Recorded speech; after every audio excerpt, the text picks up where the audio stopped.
Baik, saudara, bahasan seputar green building ya, masih bersama Bapak Daud Condro Raharja, selaku representatif GBCI atau Konsal Indonesia. Dan tadi kita pembahasannya bagaimanakah tip-tip yang telah diberikan oleh beliau, tentang bagaimanakah juga nih Bapak kalau tanggapan Anda seputar maraknya nih masyarakat yang saat ini sedang banyaknya hobi menanam, membeli tanaman, dan akhirnya menumpuk di rumah atau seperti apa ini sebenarnya kalau dari sisi pandangan Bapak ini baik atau enggak sih Pak? Bagaimana? Menumpuk dalam artian menumpuk tanamannya begitu ya, Iya, Mas. koleksinya aja yang diperhatikan tapi tanpa memperhatikan pemanfaatannya atau seperti apa gitu? Ya, ini kalau di mata seorang landscape ya, saya nggak detail ke landscape ya, Mm-mm. harus apa namanya dikaji. Oke. Jadi dari berbagai tanaman ini ada yang istilahnya cocok nggak dari akarnya begitu ya. Terus ini dari daunnya dan Oke. lain-lain. Ini apakah rimbun nggak bisa Oke. menghadang suara atau apa namanya Oke. racun-racun gitu ya. Karena kalau asal menanam itu Mm-mm. juga sangat risiko, Iya. terutama untuk yang green roof ya. Mm-mm. Green roof itu kan ada persyaratan-persyaratan. Kalau umpamanya ambil aja terem besi gitu ya. Nah, ini kalau dipasang di green roof di top floor gitu ya, ini nantinya, waduh, ini bisa sampai akarnya tuh menembus ke beton. Nah, Oke. ini Oke.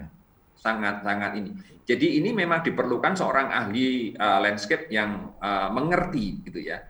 Contohnya ini kalau di rooftop itu minimum ketinggian tanahnya berapa? Apakah Oke. 40 cm Iya. sudah cukup begitu ya. Nah, ini. Jadi ini juga harus harus dikaji. Jadi tidak hanya sekarang baru maraknya hidroponik begitu ya. Berarti Nah, tidak hanya asal membeli tanaman sekedar untuk hiasan ya Bapak ya? ya, Ya, diperhatikan pemanfaatannya. Baik, kita ya. ke GBJ sendiri nih Bapak, untuk saat ini kegiatan apa saja yang sedang dicanangkan atau program-program apa saja yang sedang dilakukan untuk GBJ sendiri kepada masyarakat? Silakan. Jadi sekarang dari GBC Pusat ini sedang menggelar zero net ya Mm-mm. untuk karbon dioksida. Jadi kita berlomba-lomba karena dari UN dan dari World Green Building Council juga sudah mencanangkan bahwa di tahun 2500 2050 apakah bisa benar-benar zero begitu ya. Ada orang yang mengatakan 30 ini kita akan mengurangi. Bahkan ada buku-buku yang sudah keluar, Mm-mm. tapi dia belum berani memberikan komitmen zero, tapi nearly zero. Nah, nearly karena dari Paris Act juga kan sudah mencanangkan bahwa pengurangan suhu 1,5 derajat. 1,5 derajat. Nah, ini bagaimana memang pepohonan itu bisa mengurangi 1 sampai 2 derajat. Mm-mm. Kalau di rumah ada tembok yang bisa memenuhi syarat dan ditanami vertical garden umpamanya begitu Iya, ya. iya.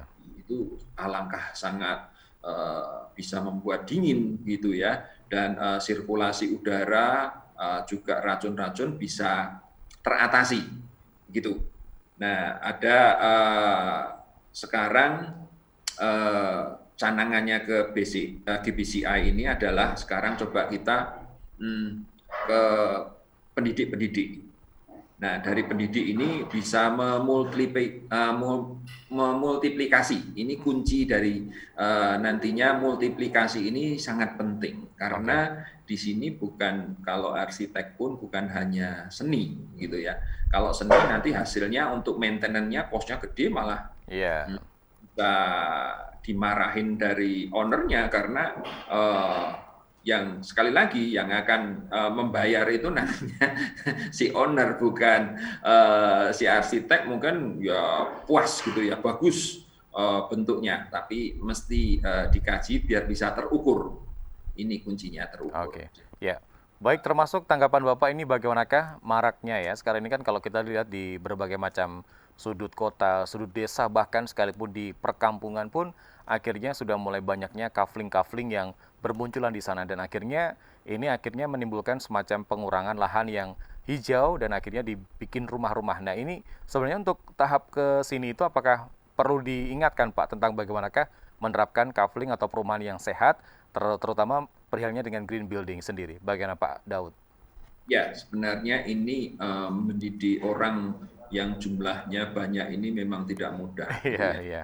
Jadi harus duduk bersama memang.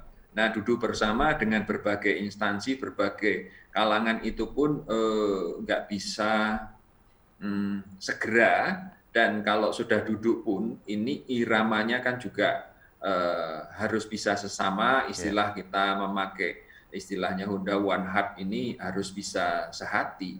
Kalau enggak, aduh, nanti ada ego yang muncul, nah repot. Nah, di sini memang harus ada acuan. Kalau ini berbeda pendapat, kita harus melihat apa yang harus kita capai tujuannya. Kalau kita hanya untuk ambisi kesenangan Iya, saya, iya. misalnya, ya ini mungkin bisa mengganggu. Iya. Tapi kalau dengan tujuan, oh ini untuk satu anak cucu, Iya.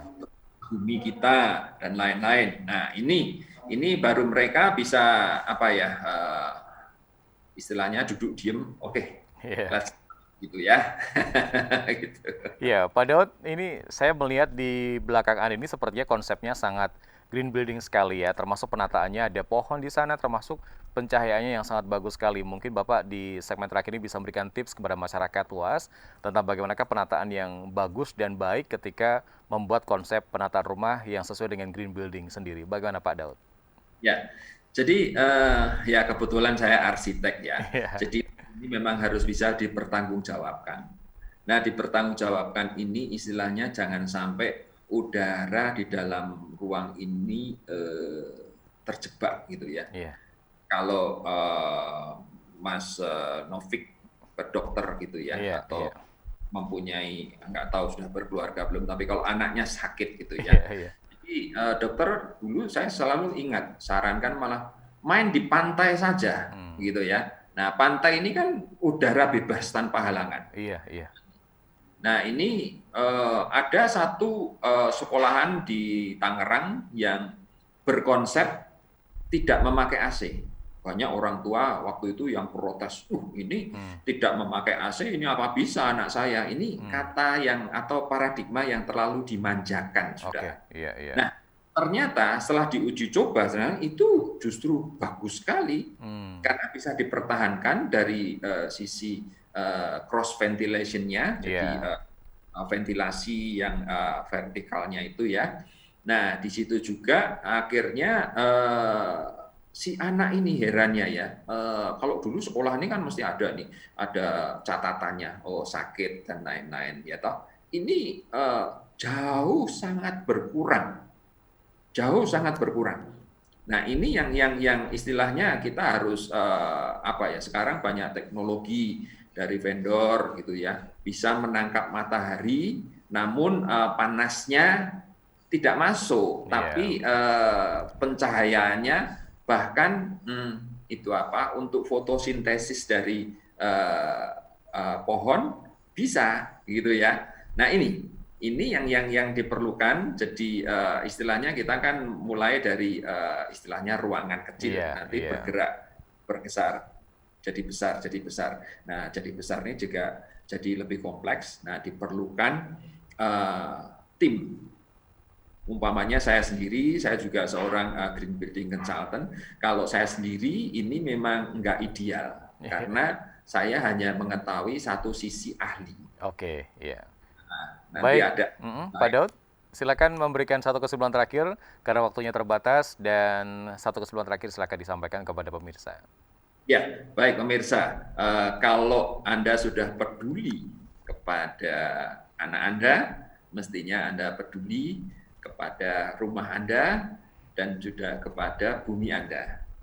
Salah satunya ini mungkin tidak perlu berinvestasi yang mahal, namun dengan dibuatnya jendela, kanan kiri nyambung. Kalau yang simple, sangat simple sekali, ada pohon yang pohon snake plant itu ya, itu ditaruh di dalam, nanti dirotasi terus dijemur, masuk lagi. Nah, ini bisa sangat mengurangi. Dan juga sekarang udah banyak pengganti elektrik itu ya, Iya, umpamanya iya. digenteng pakai itu loh mineral water yang tempatnya itu ya. Nah, itu bisa membuat penerangan. Oke, iya. Ini segala sesuatu diperlukan kreativitas, namun juga ahli yang Oke. bisa mempertanggungjawabkan. Baik, terima kasih Pak Daud. Sukses untuk Anda dan selamat beraktivitas untuk hari ini. Baik, pemirsa, demikian untuk Terima obrolan kasih. pagi kita bersama dengan Bapak Daud Condro Raharja selaku konsultan atau representatif GBJ Konsal Indonesia, konsultan Green Building ya. Bahasa menarik, semoga bermanfaat untuk Anda. Simak terus obrolan pagi setiap hari hanya di RBTV Jogja dari jam 10 sampai jam 11 ya. Saya Novik Putra undur diri, sampai jumpa.